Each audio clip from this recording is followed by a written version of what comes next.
Hey everyone! So it's been an interesting couple of weeks. I put out that click theft video, did the Eagle Has Landed with all those talented guitar players, and started my drum tutorials. I also did a live event and would love to do another one. I'm hoping Wednesday, March the 4th at 11 a.m. Eastern Time. That way, the guys from Europe don't have to stay up late, and the guys in North America who are bored at work will have something to do. Let me know if you guys be interested in that. Hope to see you there. Chris Rafinski's solo really stood out amongst all of the soloists. Why have I never heard of this guy? Chris Rafinski is a longtime friend of mine. I used to record his band Perpetuate. I thought the Eagle Has Landed video would be a great way to introduce him to everybody. Chris has an amazing technique and is just a fantastic player. If you want to hear more from him, check out this video that I did with his band a couple of years ago.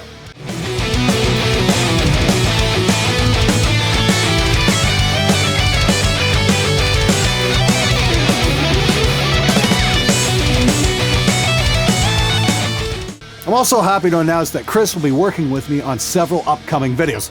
So if you want some shreds, stick around because this guy delivers the goods. I've been waiting for this for a long time.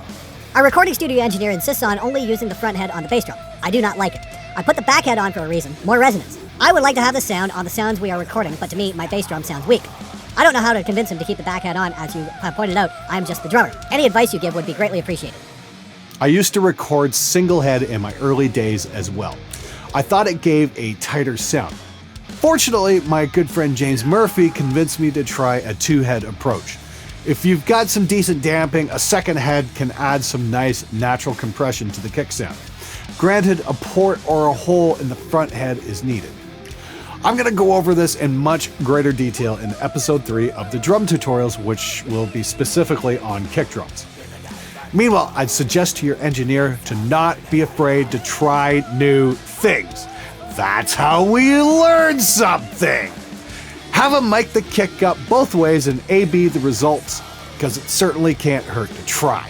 My God, you are so wrong about the technical aspects of Easy Drummer 2. The second version of it is out, and it can do what you're saying about the snares. Go update yourself before talking shit, and get yourself a brain while we're at it, because Easy plays better than most amateur real drummers there.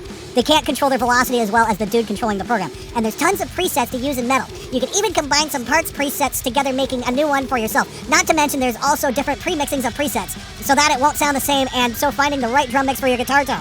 I'm not a hater, you just have no idea what you're talking about. Crumbs balls!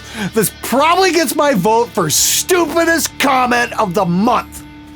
Correct me if I'm wrong, but there is no strainer adjustment in Easy Drummer 2. If I'm wrong, yes, please let me know. And you talk about presets. The whole fucking point of this tutorial is to get away from the fucking presets. Do your own thing. Learn how to do this right and you can get your own sound. You sound like some butthurt kid who's never mic'd up a live kit in his life. You mentioned Easy Drummer plays better than drummers. Have you been sniffing glue? It'll play drums on time, but that doesn't mean better, because there's no nuance. There's no life to the drums. Tell you what, I'll go get myself a brain, as you so kindly suggested, when you unstick your head from your ass. Samples are to drums as masturbation is to sex. Yep, I couldn't agree more. You know, it's funny that you're using Trap's music and logo in this video. You're not using it to make any kind of real critique on the band's business. You were talking about a problem concerning many so-called infringers of video rights on YouTube, yet the only logo you displayed is the Trap logo. You could have just used a pic of our Facebook page to make your point, but you didn't. All of these issues severely limit any kind of fair use you may claim in using the Trap logo. This is noticed to immediately take down this video due to trademark infringement. It does not begin to take into account weaknesses in fair use on the actual copyright side of the audio and the video you use in this video. What's really funny here is that you thought you could use trademark law for censorship. It doesn't work that way. Let me explain it to you. Trademark law keeps me from putting your logo on my product and selling it, and that's fine. As you yourself have proven these days, putting the Trap logo on anything is pretty much a guarantee it won't sell. I used the Trap logo for what it was meant for, to identify you guys. And oh yes, the video is most definitely fair use of Trap material. Need some verification? It's been nearly 2 weeks since you filed that takedown complaint with Google and the video is still up. I hope you learned something because fair use doesn't have to be positive commentary. You know, I could go on and say some really nasty things that I'm sure you really deserve, but I'm gonna let the next commenter cover that, as it's quite creative. Dear Trapped, please go insert your genitalia, sad, pathetic little things that they are, in a meat grinder and turn on the power switch. Thank you, that will be all. P.S. If by some chance you happen to film the above act, make sure to upload it so I can rip it and re-upload it to my page and get some ad revenue going from your work. Sound good to you? Thought so, thanks, get going, and don't let the truck hit you on the way out. Dude, I'd really like to know who the hell you are, as you've just won yourself a free "Your bass player is a useless cunt" t-shirt. Send me a YouTube private message with your contact info and I'll be more than happy to send one out to you. And just so you guys know, my shirts are finally being pressed this week and we'll have the web store up and running ASAP. We'll be doing shirts and booty shorts to start, and you'll see those in an upcoming SMG Hot Girls and Guitars video featuring music from one of the many, many submissions I got. Thanks to everybody who sent me something. I really appreciate it, guys. I am trying to get through that stuff as fast as I can. Proven theory? WTF? A theory is a guess. The Westboro Baptist Church is a Satanist cult. I'm a Christian and I can answer all your questions. Read the Bible and then you will understand why you don't see and hear a snake talk. Please think before you speak on something you know nothing about. Why is it the people who write the angriest comments are always the ones who accuse me of being ignorant? Here's some fun facts. In North America, it's nearly impossible to be ignorant of Christian culture, customs, and history. You can't drive more than a kilometer in any town or city and not see a church on a street corner. You can't drive down I-75 in Ohio without being blitzkrieged by Christian billboards. I was raised Presbyterian and studied the Bible, so to accuse me of being ignorant of the topic is just a pathetic attempt to dismiss my points without actually thinking about them. Sorry, the Bible doesn't count as an answer. Show me specifically where it explains why there aren't any talking snakes. Truth be told, if you actually believe that story about the talking snake, you're out of your fucking mind. And here's another thing. I got a lot of "I could answer your questions" and "my friend the theologist would kick your ass" comments. Yet nobody has yet managed to show me a single case of an amputee regrowing a limb due to the power of prayer. Regrowing human limbs is beyond current medical technology.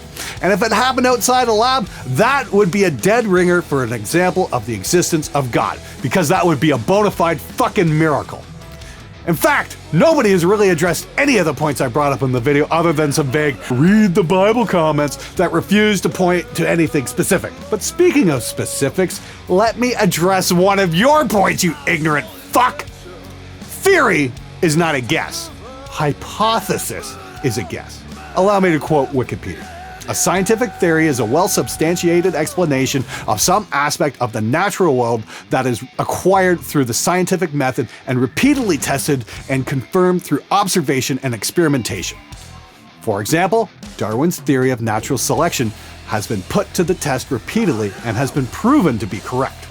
A hypothesis would be intelligent design, which is a guess based on Christian mythology and crumbles under the scrutiny of the scientific method, because someone just pulled it out of their ass. Okay guys, I want to start doing this a little more regularly. Some recommendations to check out some cool shit. This episode, I recommend checking out the band Gunship 666. They're a three-piece that sounds like Slayer and Pantera's bastard Japanese love child. That's right, this is a heavy as fuck band from Japan, and their new album is called Kamikaze Fuck You.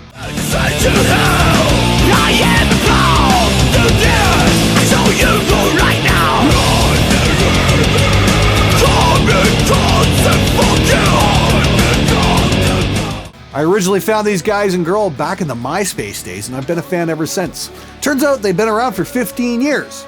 I really dig their guitar player, Masami Toriumi. I really hope I pronounced that right, by the way. She's got great chops and has great taste in amps as she plays a crank. One amp that I'd still love to get. Go check out their video in the link on screen and crank it up to 11. And tell them Glenn from Spectre sent you.